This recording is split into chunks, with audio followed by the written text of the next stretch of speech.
grade 5. Good morning, Sir Monday. God bless you and mabuhay po. First in line, we study about addition of decimal with regrouping.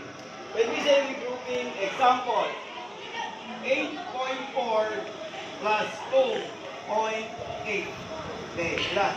If the number is greater than 10, we borrow or we put carry doon po sa kalapit na number. Example, 8.4 plus 2.8. First, we add the 1 first.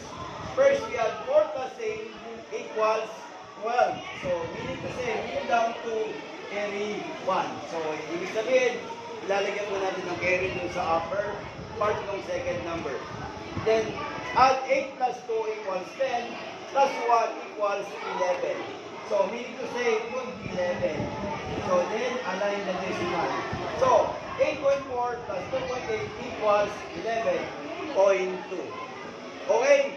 I will give you one given numbers and then answer add-on.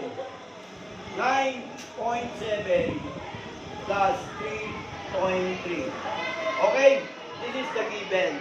So, answer it at home. This is unknown. Answer at home. Thank you and goodbye to everyone.